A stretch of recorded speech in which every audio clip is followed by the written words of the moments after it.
Salut à tous, nouvel épisode du Setup Podcast, deuxième épisode en direct, un épisode un peu particulier avec Seb et Adrien. Je vous laisse aller écouter leurs épisodes si vous voulez apprendre à les connaître. Aujourd'hui, on va parler performance. Let's go. C'est quoi votre définition de la performance ? Oh, tu l'as pas déjà posé ça dans... Peut-être que ça a changé aussi la définition. Vas-y Seb. Déjà, merci pour cette invitation au podcast. On en profite au soleil dans la carte. Je ne saurais pas où c'est, sauf si je cherchais sur la carte. Mais en tout cas, c'est cool de nous avoir invités. Donc, qu'est-ce que la performance ? C'est difficile à définir. Parce que quand tu parles de performance, il faut déjà la mettre dans un contexte. Au contexte, est-ce qu'on parle de performance sportive, performance motrice ? Est-ce que ça peut être une performance sportive, décrocher une médaille ? Comme ça peut être une performance pour certaines personnes qui ont des pathologies ou autres, juste pouvoir bouger, être libre de son corps. Donc, dans quel contexte ?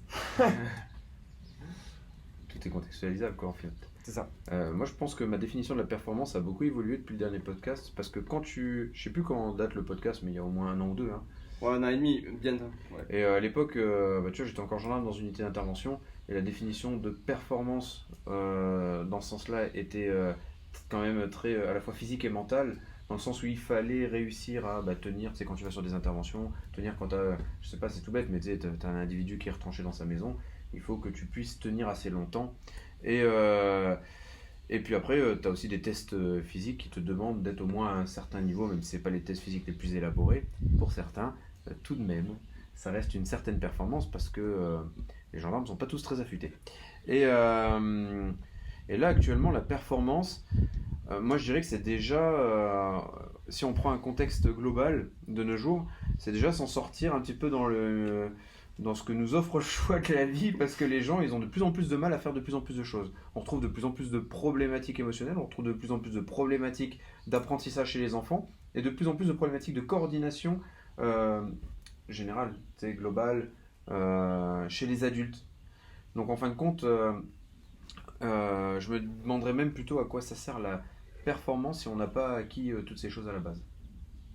Ouais, mais c'est drôle parce que les modèles de performance tels qu'on les connaît en France ou tels qu'ils sont construits, c'est on a une base, on a une ascension vers le haut niveau et on a du très haut niveau, et même maintenant pour Paris 2024, on parle du cercle de très haute performance. Ouais, tu vois ? Mais en fait, c'est aussi un système où de plus en plus maintenant sur Instagram, tout le monde se dit faire du haut niveau, certains plus que d'autres et sans vraiment preuve sociale non plus, tu vois. Et donc pour dire que toi t'es encore meilleur que les autres, tu fais du très haut niveau. Moi ça me fait toujours un petit peu rire de dire que tu fais du très haut niveau, parce qu'il n'y a pas de liste de sportifs de très haut niveau, mais il y a des listes de sportifs de haut niveau. Donc après, c'est pas parce que toi tu suis un mec qui fait du football et qui est peut-être sur une liste de haut niveau, et que l'autre il suit un athlète qui fait du bowling. Alors je prends du bowling parce qu'on a un élève qui suit une équipe de bowling qui en plus décroche des médailles européennes, tu vois.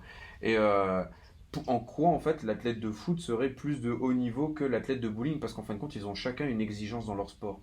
Donc après je pense que le haut niveau, le très haut niveau, le stratosphérique, un jour on va arriver, c'est juste pour nourrir des égos. Tu vois, moi je suis athlète de très haut niveau, quoi par rapport à quelqu'un d'autre, finalement ça dépend peut-être de ce que t'en fais. Après je pense que c'est le comportement de chacun par rapport à comment il gère son haut niveau. Parce que tu as des footballeurs, on va dire, ils sont peut-être en Ligue 1, ils sont dans le très haut niveau, mais en gros ils bouffent de la merde tout le temps et ils se préparent très mal. Et t'en as d'autres, par contre, ils sont dans leur petite structure, c'est des petits athlètes de haut niveau, je dis entre guillemets, hein, et par contre eux ils vont suivre un protocole qui va être vraiment carré, ils vont avoir toute une équipe derrière eux et ils vont vraiment faire attention. Donc est-ce qu'en fin de compte, tu vois, on peut vraiment parler de haut niveau ? Ouais, mais je suis d'accord, mais en même temps pas tant, parce que si tu regardes, tu prends l'exemple du foot, tu as quand même des sportifs de haut niveau, Ligue 1, Ligue 2, on va prendre l'exemple, puis après tu regardes, il y a quand même des sacrés gaps entre ceux qui sont en équipe nationale, ceux qui jouent la Ligue des Champions, et après, parmi ceux-là, il y a encore un gap avec le top 3 ou top 5, tu vois. Donc tu restes dans le haut niveau, mais même il y aura même des catégories dans ce haut niveau, parce que tu regardes, il y a quand même des gaps qui se font, tu vois. Ouais. Donc, je comprends tout à fait, je suis d'accord avec toi. Ce qu'elle a dit tout à l'heure, Perrine, elle disait il y a exigence et compétence, et ça fait. Elle parlait des préparateurs physiques ou des coachs, mais sais pas pourquoi ça a résonné un peu quand elle a dit ça. Écho. Ouais, ça fait. C'est exigence et compétence. Et en fait, ben, effectivement, en fait, la performance, je pense que dès qu'on aligne ces deux choses-là, peu importe le résultat, parce que je pense que quand on parle de performance, c'est indépendant du résultat. Performance, le juge comment? Parce que ça peut être sur jour J compétition, Ouais. sur une carrière. Tu vois. Mais justement, c'est ça. Ouais, mais même, je suis d'accord avec toi dans ce que tu dis. L'exigence personnelle peut faire que tu fais quelque part, tu vois, déjà de la performance. Moi, j'ai connu des mecs, ils étaient à fond, tu sais, dans le sport, vraiment, ils se donnaient à fond, ils mangeaient mais super bien, il n'y avait pas d'écart, il y avait vraiment un, tu vois, ils appliquaient vraiment quelque chose de vraiment carré, tu vois, et chiadé là pour leur prépa personnelle, et pour autant, bah, ils cherchaient pas à briller, tu vois. Par contre, eux, ils étaient vraiment performants. Et c'est drôle parce qu'on a le contraire. Tu parlais des catégories du haut niveau. Mm. Souvent, les gars qui sont dans le second plan, qui sont dans tu sais, les périodes de transition, là où tu es semi-pro, etc. Mais justement, eux, c'est le contraire. C'est que ils se mettent. Ils ont enfin, une hygiène ou une discipline de malade, mais avec trop d'envie, enfin trop d'exigence ou d'envie, mais pas de résultat pour ce qu'ils mettent en place. Je pense qu'on l'a tous vu, tu sais, le mec, non, je peux pas manger avec vous ce soir, Ouais. je vais foirer ma prépa. Au final, claquage au bout de 10 mètres et c'est fini quoi. En fait, tu vois, Ouais. je sais pas comment. Bon, après, ça, c'est les facteurs externes. Je de nuancerais quand même. compétences, tu vois. Je nuancerais quand même. Tu vois. Et pas mal des fois quand j'allais sur Paris voir des joueurs en foot, tu vois, qui étaient plutôt au niveau national, au sein de la même équipe nationale, c'est haut niveau, mais il y a toujours plus haut niveau, tu vois. Ça revient à cette catégorie. Mais au sein même de l'équipe, t'avais en fait deux types de population. Ceux qui avaient cette hygiène de vie, qui se disaient, ok, je donne tout, je donne tout, je donne tout. Et après, dans la même équipe, tu avais ceux qui, ben, tu sais, comme tu disais, ils mangeaient mal, ils dormaient mal, etc. Et même au sein de ce même groupe, tu vois, plus ou moins au même niveau, bah, tu as ces deux gaps-là qui va. Et je trouve, par expérience, par rapport à ce que j'ai vu, c'est souvent, ça se fait pas à un instant T la différence, mais c'est à travers le temps, dans 5-10 ans. C'est-à-dire que oui, tu peux faire tout, tu joues au niveau national, tu fais tous les excès que tu veux, peut-être aujourd'hui tu seras toujours en national, peut-être tu montes en Ligue 1.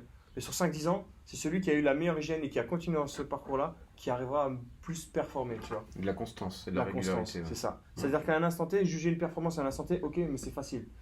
Ok, on en parle dans 5 ans. Par rapport à cet exemple-là que tu as dit, Ouais. et moi c'est ce que j'ai vu par rapport à l'expérience, ceux qui étaient sérieux longtemps, sur le court terme, bah, ça dépend. Par contre, sur le 5-10 ans, c'est là où ça fait la différence. Aussi bien avec les blessures ou alors ceux qui arrivent à franchir des caps. Ouais, parce que c'est ça, c'est que. Après, on a cet enjeu-là, c'est que être dans le haut niveau, c'est bien, mais c'est la porte d'entrée vers la performance. C'est-à-dire que, ok, je suis venu à niveau national, je suis en équipe nationale ou voilà, je suis en Coupe du Monde, mais en fait, il y a aller en Coupe du Monde et faire une médaille en Coupe du Monde. Ah, mais de ouf.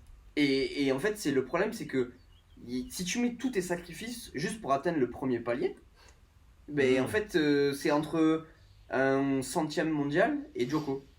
Tu vois. Ouais. Et les deux, ils ont eu de l'exigence, ils ont eu de la discipline, ils sont doués dans leur sport. Mais bizarrement, ben, il n'y a pas déjà le même rayonnement, tu vois, de la personne. Mais je pense qu'en termes de compétences, de capacité et tout. Ce qui me vient en tête là, ce que tu dis, c'est que tu l'aimes ou tu n'aimes pas Karim Benzema. Tu regardes une interview il y a 10-15 ans quand il était encore à Lyon, il dit je vais être ballon d'or. Il a reçu un ballon d'or à 34 ans, alors qu'avant il a joué avec les meilleurs joueurs, tu vois. Et c'est cette constance qui a fait que, à un moment donné, tu y arrives. Et son objectif, c'était pas juste être en équipe de France. Après, bref, il n'était plus. Bref, on passe les détails. Mais à 34 ans, il chope son premier ballon d'or. C'est le plus vieux. C'est magnifique. Et tu regardes il y a 15 ans, je veux être le numéro 1. Je veux pas être numéro 2, numéro 3 ou juste être au Real. Non, je veux être le numéro 1. Point. Ballon d'or, t'es numéro 1. Point. Il y a une part de mindset. Hein. Je pense pas que Nadal, il a obtenu ce mindset parce que il a gagné des tournois. Il avait déjà ce mindset et ça a fait de lui quelqu'un d'exceptionnel. Il y a plein de gens qui vont surfer avec le haut niveau, mais finalement, au niveau mindset, ils sont toujours un peu à la ramasse et ça fera pas d'eux des grands champions. On a tous connu des gens, tu sais, tu les entraînes, tu dis waouh, dans le club il est trop bon, etc. Tu l'emmènes sur un champ de compétitif et puis le mec, il s'écrase parce qu'il est même pas fait pour ça, tu vois. Donc il y a aussi ça à voir dans le gap entre je vais finir numéro 1 et je vais finir numéro 100, quoi. Ce que j'aime bien dans ce que tu dis, c'est que il y a quelques temps de ça, j'avais sondé pas mal de coachs préparateurs physiques haut niveau et haut niveau sans le H et sans le T. Mais qu'est-ce que un super athlète, j'avais demandé ça. Qu'est-ce qu'un super athlète? Et 3/4 des personnes ont plus mis en avant l'aspect psychologique, mental, plutôt que l'aspect physique à proprement parler. C'est pour ça que ça me parle ce que tu dis. Moi, ouais, je vois exactement ce que tu dis. Quand je me suis formé au début en prépa physique, on parlait de curseur à ajuster. Quand je me suis formé en préparation mentale, on parlait de curseur à ajouter. Maintenant, quand on forme des gens en neuro, moi je parle de curseur à ajuster. Finalement, en fin de compte, il faut ajuster tous les bons curseurs dans toutes les disciplines pour faire quelqu'un de compétent. Oui, je pense que le mindset, ça joue beaucoup. Comment on le développe ce mindset justement? Il y a plein de facteurs. Hein. Il y a plein de facteurs. Moi, je pense que tout le monde peut avoir le mindset, quel que soit ton point de départ dans la vie. Parce qu'on voit qu'il y a des gens qui étaient bad au début de leur vie, ils n'ont pas eu de chance, ils ont vécu dans des milieux défavorisés, ils ont même été, eux, embrigadés dans des trucs pas clairs, etc. Et puis, c'est devenu des A-players, tu vois. Et il y en a d'autres qui sont nés dans des bonnes familles et c'est devenu aussi des A-players, tu vois. Donc, je sais pas ce qui fait qu'à un moment tu développes plus quelque chose que l'autre. Peut-être que tu l'as aussi de manière innée, tu vois. Il y a des gens, ils sont faits pour être des champions. Tu vois, c'est marrant. J'aime bien, hein. C'est marrant. On a vraiment parlé, tu vois. Je prends l'exemple encore du foot, même parce que c'est quand même ma spécialité, tu vois. Tu prends les. Je crois que c'était les biceps. Ouais, moi aussi. Je fais la même réflexion. Je m'entraîne un peu moins en ce moment. Mais ce qui est intéressant, tu vois, j'en ai discuté avec pas mal de gens et si tu fais un peu un constat, tu regardes notamment les Sud-Américains, Brésil, Argentine, bah, souvent c'est les gens les plus pauvres. Ah ouais. Et qui sont en difficulté financière à ce moment-là et que c'est un moyen socialement de s'élever pour eux et pour toute leur famille. Alors il y a toujours des exceptions, je pense aussi à Kaka, le Brésilien, tu vois, mais de manière générale, c'est les gens qui ont été en grande difficulté et c'est un moyen de s'élever socialement, tu vois, et de sortir de cette misère. Quand tu n'as qu'une option dans la vie, bah, tu la prends. Tu vois, en Thaïlande, il y a beaucoup de... Merci quoi. Désolé. Private joke pour ceux qui passent plus d'un mois en Thaïlande et qui reviennent en parlant comme des filles. En Thaïlande, énormément de jeunes se mettent à la boxe thaï parce que c'est une manière de s'en sortir. C'est tu vas finir flic ou tu vas finir boxeur thaï. Sinon, tu vas être dans la misère. Donc, quand t'as pas le choix, qu'est-ce que tu fais? Tu donnes tout pour réussir dans ton objectif. Nous, on est dans notre petite vie, dans notre confort, et on se donne toujours une porte de sortie. Enfin, je dis toujours. Je parle. Toujours. C'est le mec qui fait de la PNL. Toujours. Je suis content, tu pars toujours. C'est pour ça que je le dis parce que je sais que tu vas me reprendre. On se donne quand même bien souvent des portes de sortie. Ouais, mais si je réussis pas ça, je ferai ça. Ouais, mais si je réussis pas ça, je ferai ça. Ouais, mais les mecs, quand tu vois des mecs des fois qui sont fauchés, qui arrivent à finir derrière même millionnaires, tu vois, mais parce que les mecs, ils étaient au bord du gouffre. Et quand t'as plus le choix, tu sais, eh ben il faut que tu donnes tout. Donc, c'est la même chose dans le sport, tu sais. Ouais, mais en fait, tu loupes ta sélection, tu sais, t'as une grosse blessure, un gros truc. Il y a plein de mecs qui sont passés 6 mois, 1 an en hôpital à réapprendre à marcher et ils reviennent. Clairement. Ouais, tu vois des trucs. Hein. Ouais. C'est, si le film que j'ai regardé était vrai sur la vie de si les autobiographies étaient vraies aussi. Mais voilà. Non, mais ouais, Bruce Lee, handicapé, etc., rééducation, et puis il revient quand même à son haut niveau à lui, tu vois. Donc, il était tout seul dans sa catégorie d'un côté. Il est très haut niveau, il est tout seul dans sa catégorie. C'est quand même le seul mec qui bat Chuck Norris dans un film, tu vois. Ouais. Ah, bien vu. Donc, non, c'est vrai. Je pense, ouais, le mindset, c'est bien, on en parle beaucoup. Je pense, déjà, tu nais charismatique. Enfin, tu es charismatique. Tu le deviens pas, tu vois. Quelqu'un qui a un charisme d'huître, tu vois, il va très difficilement devenir quelqu'un de charismatique et que tout le monde va suivre. Tu vois. Donc, déjà, tu as la chance d'avoir du charisme, ou alors il va falloir que tu bosses, mais comme un malade. Mais tu n'auras quand même pas ce charisme, tu vois. Moi, je prends l'exemple. Je vais me faire plein de potes s'ils regardent le podcast, mais je pense pas. Donc, moi, avant, j'étais gendarme. On avait des officiers, les officiers, ils commandent. Ok ? Est-ce que ça fait d'eux les gens les plus intelligents ? Bah, pas tout le temps. Des fois, oui, des fois, non. Mais par contre, moi, j'ai eu un vrai chef. Il était charismatique. C'était inné. Les autres qui étaient avant ou après étaient beaucoup moins charismatiques. Et il n'y avait pas cet attrait que déjà les gens, tu sais, quand tu es charismatique, tu as des gens qui ont envie de converger vers toi, tu vois. Et quand tu es charismatique, on a envie de se donner, tu vois, pour toi, etc. Tu fédères les gens, tu vois. Quand tu es pas charismatique, même si tu as une autorité sur les gens, mais en fin de compte, tu n'arrives pas tu sais, à les fédérer. Donc il y a une part de choses enfin, tu sais, qui est un peu innée quand même, quoi. Hein. Et ça, c'est les niveaux de leadership. Ça me fait penser à ça. Mm. C'est que, premier niveau, en fait, Pardon. le gars, il t'écoute, mais parce qu'il a pas le, enfin, parce qu'il n'est pas le choix, parce il est dépendant de Ça. toi. Puis, dernier niveau, en fait, il sait qu'il a besoin de. Enfin, c'est-à-dire que le seul moyen, c'est qu'il sait que t'es obligé. Enfin, t'es son moyen d'aller là où il veut aller. Tu vois, on a plein d'exemples dans nos entourages à nous qu'on connaît, et on se dit, putain, ce mec, il est très bon. C'est peut-être un des meilleurs prépas physiques que je connaisse. Mais le mec, personne n'en entend parler. Le mec, il sait même pas se vendre. Et puis finalement, je parle pas de. Non, mais ça me fait rire parce Je que parle pas Romain, mais Romain, à chaque fois, on lui dit c'est qui pour toi le vraiment top? Il te sort des noms, tu dis Guilu. Alors qu'en fait, tous ceux qui sont dans notre référentiel moins bons, dans notre référentiel, tu vois, enfin, ça dépend toujours de comment tu le juges, tu vois, bah là, tout le monde les connaît, tu vois. Ça Ouais. fait toujours rire. Oui, c'est ça. On était à la Cano, on lui a demandé c'est qui vraiment le top. Et dans plein de disciplines. Il sort plein de noms, on dit tu connais On toi n'en Non, connaît je connais aucun. Les référentiels de Romain, ouais. Mais je parlais pas de Romain là, parce que Romain, lui, il a ses athlètes, il a son club de foot, etc. Donc voilà, lui, il sort vraiment dans le haut niveau. Et, pas. Avec le HST. avec le HFT. Mais je parle d'autres qu'on connaît et qui malheureusement, bah, ils n'ont pas le succès qu'ils mériteraient d'avoir parce que bah, peut-être qu'il manque quelque chose au niveau du mindset, au niveau peut-être du charisme. Et pourtant, ils sont bons, tu vois. Ok, tu vois, et on laisse la place à côté d'autres gens, peut-être des fois moins bons, mais qui osent. Tu vois. 100%. Il y a d'ailleurs une devise militaire, c'est qui ose gagne. Ça joue aussi. Mais donc voilà, donc tu vois, ces gens-là, s'ils avaient peut-être ben, un peu plus de charisme, tu vois, un peu plus de leadership, ben, peut-être qu'ils seraient pas à leur place. Et peut-être qu'ils auraient le succès qu'ils méritent d'avoir. Et, Enfin, c'est très personnel hein, comme point de vue, mais et justement, la plupart du temps, les gens, ils osent pas parce qu'ils ont peur de l'échec. Et que ça soit en sport ou en Ah, n'importe quoi. du coup, c'est du mindset. Ouais, mais du Ouais. coup, comment en fait appréhender, gérer ce. Parce que on a tous ces athlètes qui disent ouais, mais faudrait que tu fasses ça. Et l'athlète dit ah ouais, mais en fait, ouais, non, mais si je fais ça, je risque d'avoir ça. Tu vois. Ouais. Et comment tu te. Déjà, parce que l'échec, c'est quelque chose dans soi, la plupart du temps, c'est positif. Quand tu y es dedans, c'est pas positif. Mais quand tu te retournes, tu te dis ok, si j'avais pas eu ça, j'aurais pas compris ça. Quand tu es, Mais- quand t'es au plus bas, tu vois jamais le côté positif. Tu te morfonds toujours un peu, etc. Quoi qu'il en soit. Mais c'est par la suite, il faut réussir à avoir le côté positif et les ressources qui vont te permettre de sortir de là et pour te rendre plus fort. Tu vois. Moi, il y a un truc qui m'a fait écho. Aujourd'hui, donc on est en formation là du côté de Sarrebourg avec Perrine de Neuroludo. Et Perrine, elle dit ouais, mais sortir de sa zone de confort, c'est bien. Tout le monde veut sortir de sa zone de confort. Je suis crossfitter, je veux sortir de ma zone de confort. Il faut que je m'éclate et tout. Mais en fait, elle disait que pour comprendre ce que c'est sortir de sa zone de confort, bah, il faut aussi comprendre ce que c'est réellement sa zone de confort, tu vois. Et une fois que tu as acquis ça, tu peux te permettre d'aller ailleurs, pour pas non plus griller des stats.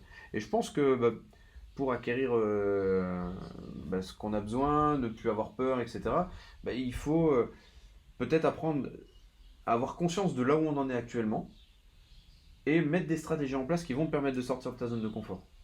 Et que ça soit au niveau mental, je pense que le mindset ça fait 90% du chemin. Hein. Et après, au niveau physique aussi. Parce que si tu te dis, combien de mecs j'ai eu en prépa physique et qui m'ont dit, moi je vais être meilleur, je vais être le meilleur, je veux gagner des trucs, etc. Mais ils s'engageaient pas réellement, tu vois, sur la prépa physique. Parce que quand ça devient dur, les mecs ils sont pas là, tu vois. Quand tu dois faire la séance dure, ils sont pas là.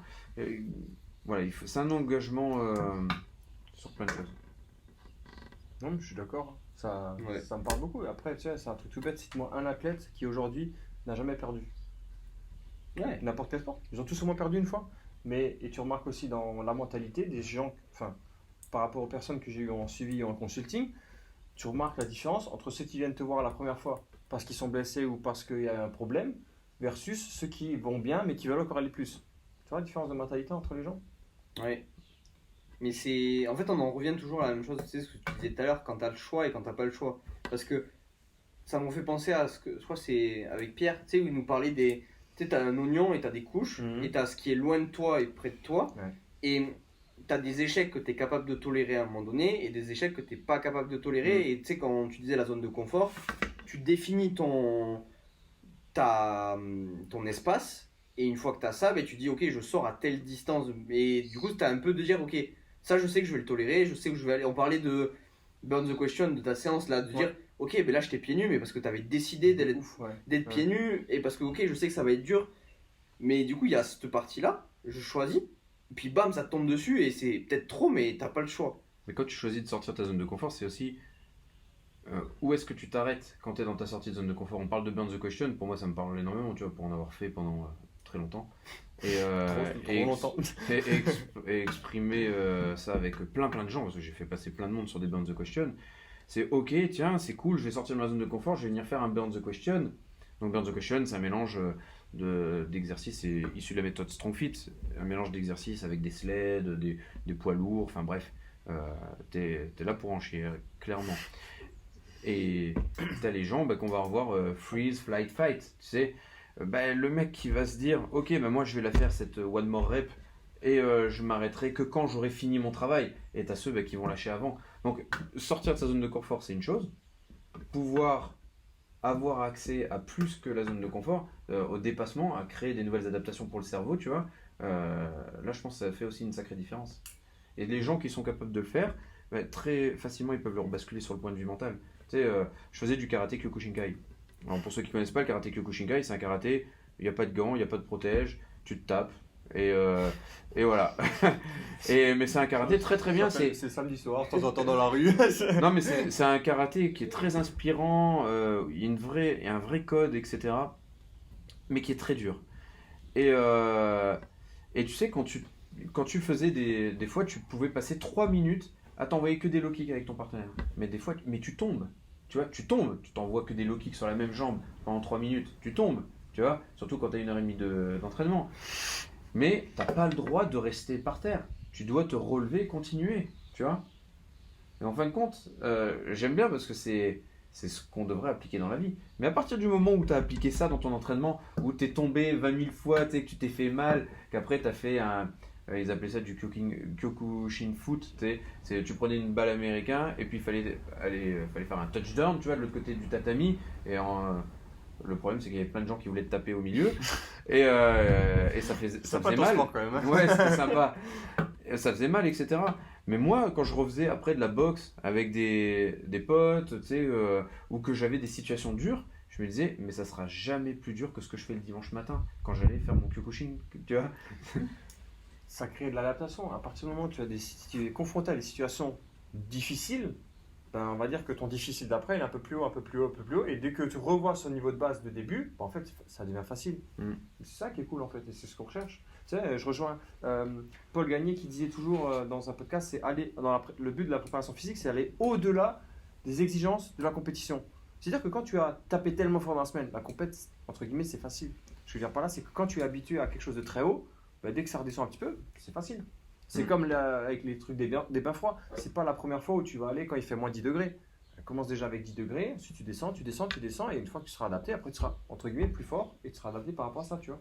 C'est ce qu'on recherche avec tout phénomène de potentiation, en fait. Même quand tu fais de la potentiation, la post-activation par potentiation en amont d'entraînement, tu vas rechercher ce dur pour aller dans quelque chose qui sera finalement plus facile. Donc ouais, en fin de compte, c'est une adaptation du système nerveux à avoir. C'est ça. Pour être plus facile. Et justement, quand tu es athlète ou quand tu accompagnes des athlètes, est-ce que tu as un moyen de savoir justement est-ce que c'est la bonne dose ou est-ce que tu as trop et tu as besoin de calmer? Ou au contraire, est-ce que tu peux encore continuer à... Parce que parfois on continue à batailler parce que comme tu dis, il faut y aller. Mais parfois on se rend compte, on se dit mais en fait peut-être j'ai bataillé dans le mauvais sens. Ou alors si j'aurais eu besoin de juste down un peu pour pouvoir la tolérer, tu vois, que ça potentialise. En fait, sinon tu fais juste que descendre. Le juste stimuli, quoi, c'est ça? Ouais, enfin... Ouais. Moi, je pense qu'il y a un truc qui est super intéressant qu'il faut remettre en avant aussi, c'est toute personne concourt pour sa survie en permanence. On sait que le cerveau, la première question qui se pose, c'est est-ce que je suis en sécurité ou pas, tu vois. S'il est en sécurité, il va se permettre de faire plein d'adaptations. Ton athlète, est-ce qu'il mange bien? Est-ce qu'il dort bien? Est-ce qu'il vit bien? Tu vois, quand je dis vit bien, il a un toit sous lequel il peut dormir. Est-ce qu'il a une famille, etc. Si déjà ton athlète il a accompli au niveau des besoins physiologiques primaires, tu vois, en tant qu'être humain, de Maslow, ouais, de la pyramide de Maslow, même si on sait que c'est pas qu'elle a été commentés, revus, etc. Depuis des années. Ça reste quand même des besoins physiologiques primaires qu'il a ce dont il a besoin pour satisfaire ses besoins primaires. Mais s'il les a pas, ton athlète, tu vois, qui dort pas bien, qui mange pas bien, etc. Mais en fin de compte, sa survie de base, elle est pas en phase, tu vois, avec ce qu'on attend de lui. Donc, si à chaque fois on va prendre un athlète et on va l'emmener vers du plus, alors que ses besoins-là ne sont pas respectés, on va aller vers un clash. À côté de ça, tu as un mec en CrossFit, tu as Rich Froning. Rich Froning, c'est un mec qui s'entraîne tous les jours. Et tu vois, avec un certain niveau quand même, tu vois, de tolérance. Et il s'entraîne fort, tu vois. Mais si le mec à côté, tout son protocole d'hygiène est stable et sain, tu vois. Non, mais c'est un exemple. Non, mais Je n'utilise pas forcément que des bons exemples. Mais après, voilà, ça reste un athlète. De toute façon, quand on parle de haut niveau, à partir d'un moment, tout le monde est plus ou moins dopé, tu vois. Donc voilà, si tous ces protocoles sont clairs et que pour lui, son corps n'est pas en état de survie, mais il peut se permettre d'encaisser un entraînement comme ça. Par contre, Gisèle ou Jean-Marc, il va vouloir s'entraîner toutes les semaines, il va s'inscrire à la salle de CrossFit, mais il va être pété au bout de 2 mois parce qu'en fin de compte, tout simplement, c'était pas du tout fait pour lui, tu vois. Donc voilà, et même si il n'a pas eu l'intensité de Rich Froning, que lui, il a fait son petit footing le samedi, que le mercredi, il avait un petit repos, mais que tout le reste du temps, il s'est matraqué la figure, tu vois. Si c'est pas adapté et que ses besoins primaires ne sont pas satisfaits, on va aller vers le clash. Ouais, c'est ça. Ah bon, le CrossFit, c'est pas de la préparation physique? Le CrossFit, c'est un sport. Ouais, c'est vrai. C'est un sport. Pour moi, tu vois, c'est... chercher des embrouilles, toi. Non, mais pour moi, c'est pas Ouais, moi, c'est le ça, CrossFit, c'est pas une préparation physique, c'est un sport. La préparation physique, c'est répondre à toutes les exigences que... ça dépend ce que tu parles déjà de préparation physique. Est-ce que c'est pour la vie de tous les jours, parce que c'est un peu ça aussi le type de CrossFit, ou est-ce que tu réponds à une demande dans un sport? Si toi, tu réponds à une demande spécifique dans un sport, alors c'est de la préparation physique, si ton sport, c'est le CrossFit. Sinon, c'est pas du tout le sport. Si tu demandes à un footballeur de faire des actions où il va devoir regarder en arrière, faire des frappes, utiliser ces différents plans de mouvement dans l'espace, le CrossFit, ça va être quand même assez linéaire, tu vois. On va manquer de ces plans de mouvement. Mais pareil pour un boxeur, tu vois. Donc peut-être qu'à un moment, ça va être intéressant parce que on va se servir d'outils qui vont être ludiques, qui vont changer. C'est un peu à la mode et les mecs, ils vont se dire, ah moi si je fais du CrossFit, ça va aller mieux, tu vois. Et peut-être qu'il aura besoin de ça et ça sera bien pour son mental. Mais en aucun cas, le CrossFit pour moi, c'est la préparation physique, tu vois. Ouais. Ouais. Non, je suis tellement d'accord, mais des fois, t'entends, ouais, la CrossFit, c'est un très bon moyen de préparation physique, blablabla. Mais oui, mais parce que tu veux faire du like sur tes réseaux sociaux, tu veux être aimé par tout le monde, mais le CrossFit, c'est un super sport. Tu imagines le nombre de gens qui sont mis à faire du sport parce qu'il y a le CrossFit. Non, c'est exceptionnel. Tu vois, il y a 30 ans en arrière, c'était Véronique et Davina, peut-être 40 ans même en arrière, c'était Véronique et Davina, elles faisaient tout au YouTube là, à la télé, et ça a mis des gens au sport. Et c'est très correct. Est-ce que ça veut dire que tous performent? on parle de sport, on parle pas de préparation physique. Ouais, non mais ça met quand même pour faire la prépa physique. Oui, non mais ça met quand même des gens au sport, ça le met dans une activité. Et ça c'est super cool. Différencier, on va dire, le sport loisir ou aux compétitions, parce qu'il y a quand même la compétition autour de ça, mais ton transfert entre tes séances de CrossFit et ton activité de tennis, ton activité de foot, ton activité de X, Y ou Z, de vélo ou n'importe quoi, il y a peut-être d'autres choses à faire avant, je dirais. Bah oui. C'est peut-être le mec qui veut pas trop se casser la tête, il dit on va faire une séance de CrossFit 1 fois par semaine et puis en même temps tu vas courir 3 fois par semaine et tu m'enverras juste. Mais le problème c'est que si ta box de CrossFit elle applique une planification qui est issue d'une grosse équipe, d'une grosse team de CrossFit, tu vois, parce qu'il faut être honnête aussi, hein.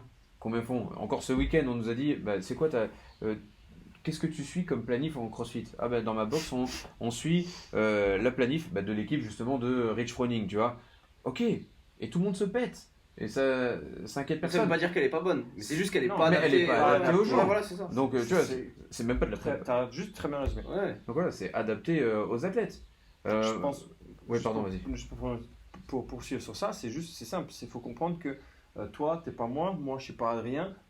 Adrien, il est pas Paul ou Richard. Mais à un moment donné, Paul c'est Gagné. juste. Non, j'aimerais bien. Non, ce que je veux dire par là, c'est que chacun a des besoins spécifiques à un instant T.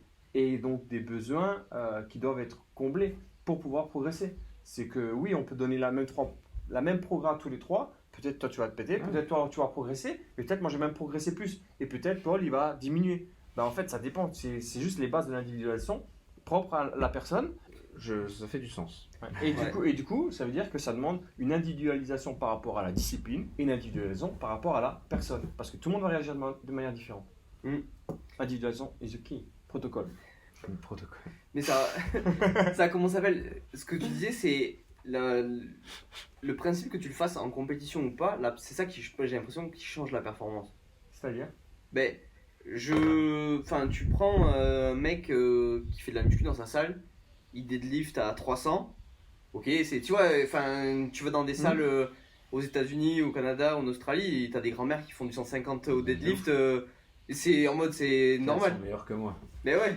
Alors que là, tu prends un athlète qui va être préparé pour un truc, tu vois, qui fait de la force athlétique. Mais c'est pas la même chose de dire, je fais mon deadlift en compète de force athlétique, où il y a assez normé, voilà, et je fais un deadlift pour m'améliorer en foot. Tu vois? Ouais, je suis pas sûr que ton deadlift va beaucoup t'améliorer au foot. Mais tu vois, c'est dire, oui, justement, c'est du coup, c'est de. En fait, on en revient à la base de la prépa physique. Que ça doit être adapté à chacun. Ouais. Moi, je reprends ce que tu as dit tout à l'heure, mais encore même en plus simple. C'est, tu sais, quand tu dis un tel programme ne peut pas être adapté à toi. On est quasiment tout le temps ensemble parce qu'on passe notre temps à voyager. Moi, ce que je disais la dernière fois, je m'entraîne plus que lui en ce moment. Ça va, ça fait 10 jours qu'il s'entraîne plus que moi. Ouais, bon, ça me fait à peu près un mois et demi. Il y en a un, il mange comme un porc, alors que l'autre, il mange bien, mais on n'a pas du tout le même rendu, parce que tout le monde est différent. Et à partir du moment où on comprend pas ça, c'est très compliqué de dire, mais moi je fais de la prépa physique. Ça devient une mode. Tout le monde veut faire de la prépa physique, tout le monde veut suivre des formations de prépa physique pour le haut niveau, etc. Mais alors déjà, les 3 quarts des gens qui vont coacher, ça va être des grands-pères et des grands-mères, tu vois, ou des petits sportifs de quartier. Mais le truc, c'est, tant que tu n'as pas compris que ça n'existe pas réellement la vraie planif, tu vois, déjà en prépa physique, et que tu n'as pas compris qu'il fallait individualiser, c'est problématique. Et on parle de protocole, c'est marrant parce qu'on a les casquettes protocole, etc. Pour moi, en fin de compte, un protocole, ça reste très figé.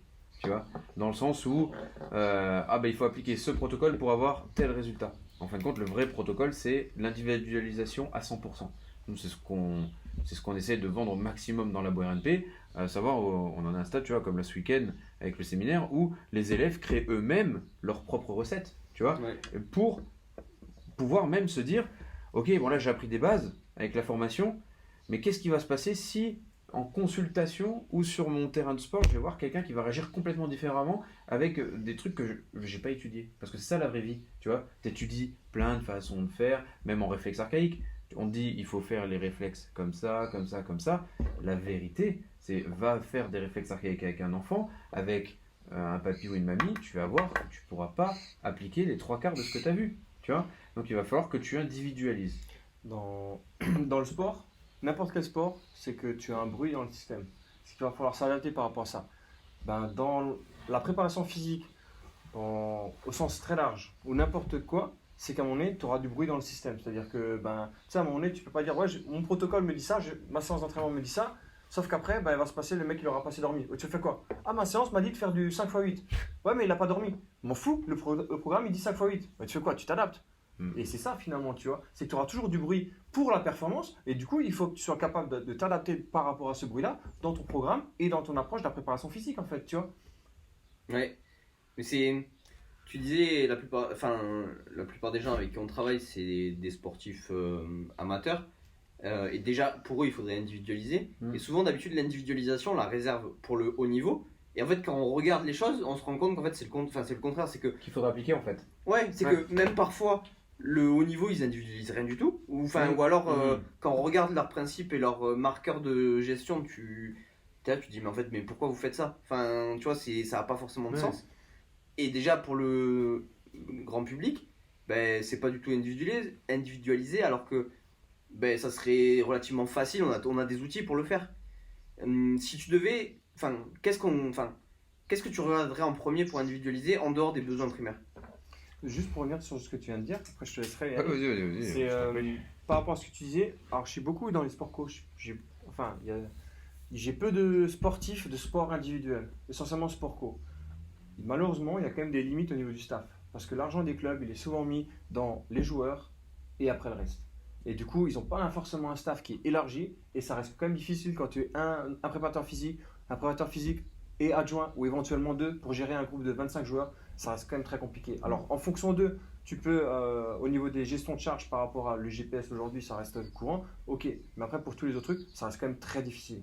Ah oui, oui, Tu non, vois, mais donc, c'était après, dans le pour moi, sens. je suis sport collectif, moi, et sport individuel, c'est souvent différent, je connais beaucoup moins, et c'est pour ça que souvent j'interviens là, parce qu'en fait ça fait une pierre supplémentaire à l'édifice, tu vois. Ouais. Mais en sport collectif, ça reste quand même difficile dans la mise en place, gestion humaine en fait. Mais je pense qu'en fait, c'est un peu partout. C'est que dans tous les cas, quand tu t'engages dans un projet de performance avec un athlète, c'est un truc qui est juste énorme, peu importe l'envergure et l'objectif, mais ça demande un accompagnement qui est vraiment gros et que forcément, en fait, ben, si tu arrives à te reposer et que toi, en fait, t'es manager, souvent, c'est ça maintenant. c'est ça, Ouais. t'es manager et en fait, tu viens coordonner et tu viens te baser sur des savoir-faire de personnes qui, pas parce que toi, tu sais pas le faire, mais parce que tu as besoin de ça. Et l'individualisation, ils la font de manière. Enfin, c'est.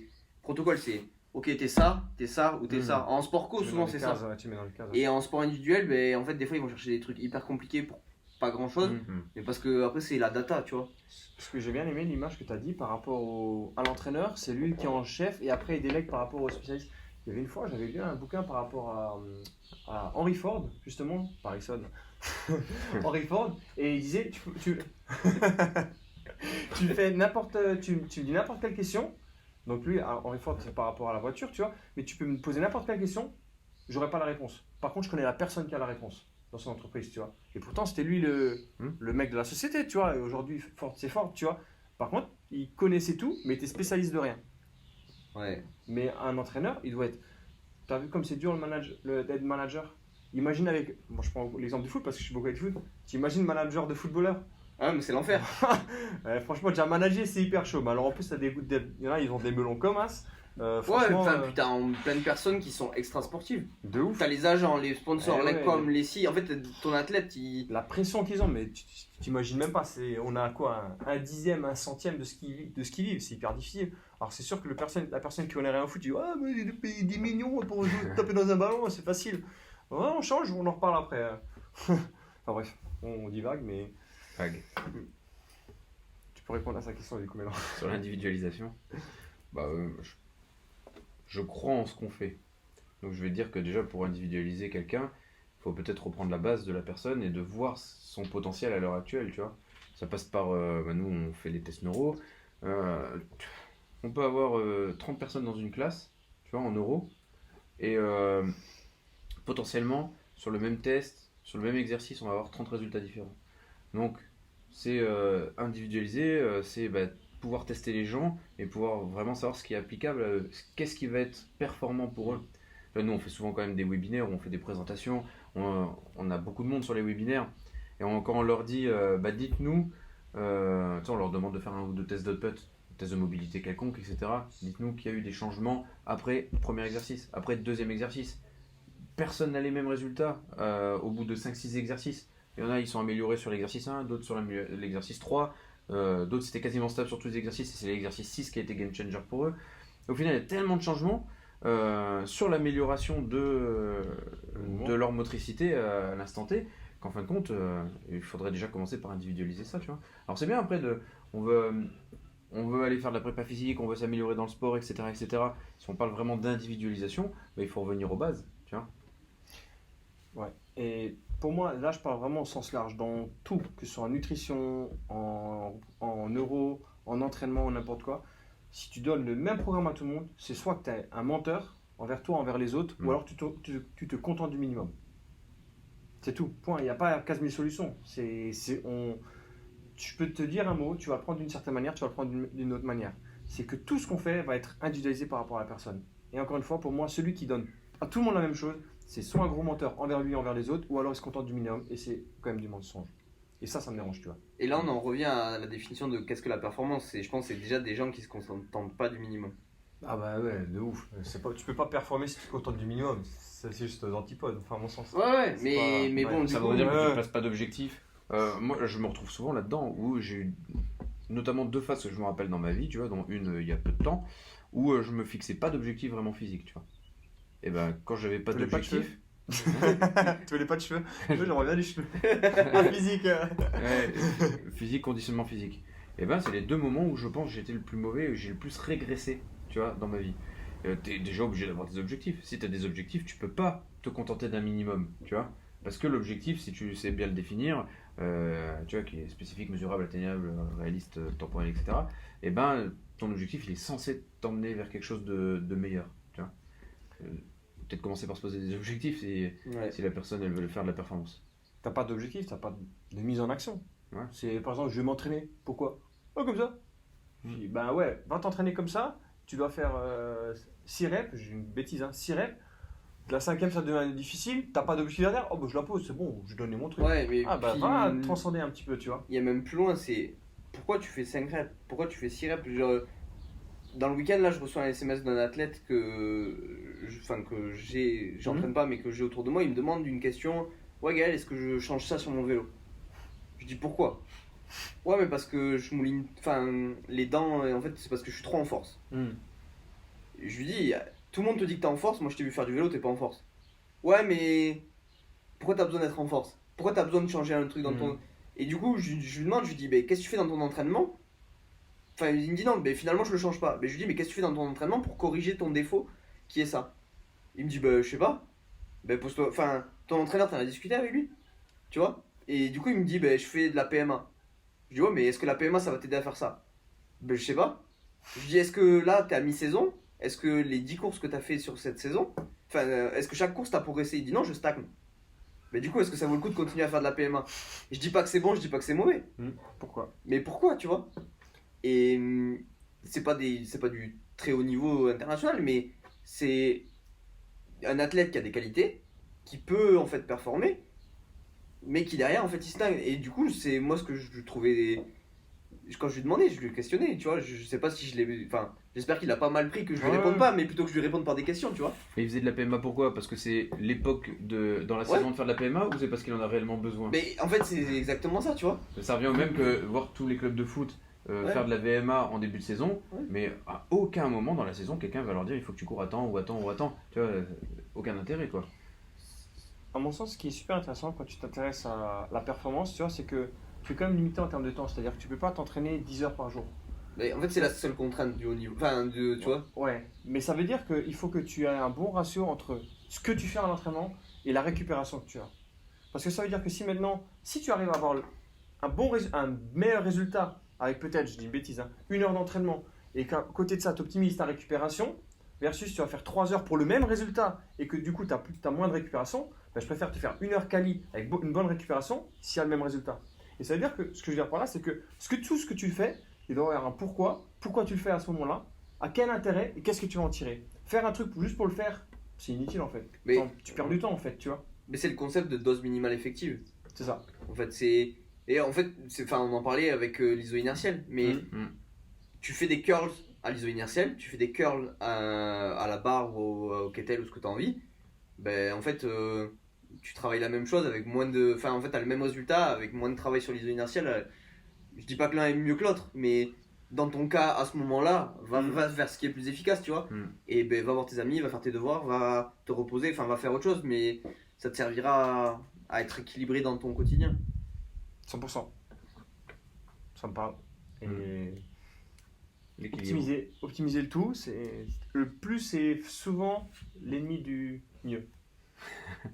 J'ai du mal à le dire. Non mais c'est bien, t'as réfléchi avant d'en inventer une nouvelle expression. C'est vrai que j'ai tendance à inventer efforts. des expressions. Il y a Mais, des efforts. ouais. Mais souvent c'est ça, c'est ouais, faire plus. Non, fais le mieux. Ok. Moi j'ai bien aimé ton mot équilibre. Trouver le bon équilibre. Ça vient de Thanos en plus. Hein. Ouais. Du coup, si on avait un conseil à donner,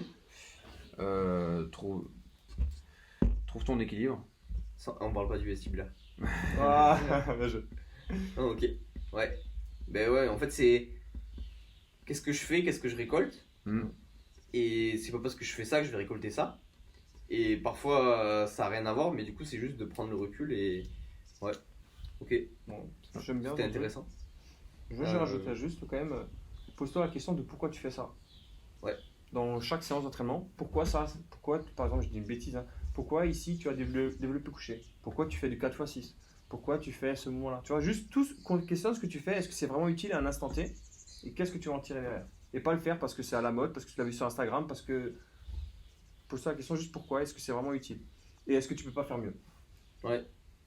Je pense que c'est une bonne conclusion. Parce qu'on voit tout le temps ça. Donc, Juste en une phrase, tu pouvais définir le protocole du coup? justement, on peut pas le définir en une phrase parce qu'il n'y a pas de protocole. Ok.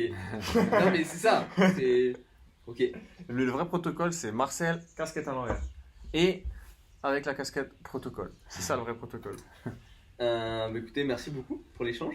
Merci à toi pour l'invitation, c'était super. Merci à toi et c'est toujours hyper cool de t'écouter à travers les podcasts. Donc, let's go. Merci beaucoup. Et pour ceux qui nous écoutent, n'oubliez pas de mettre le petit 5 étoiles. Chaque fois, ça fait plaisir.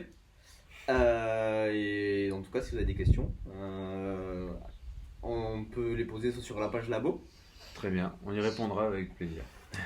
Labo, chaîne YouTube, Facebook, Instagram. TikTok, LinkedIn. LinkedIn, site internet, partout. Et voilà, On est sinon partout. sur Stade Performance. Ciao. Merci. Salut. Ciao, ciao.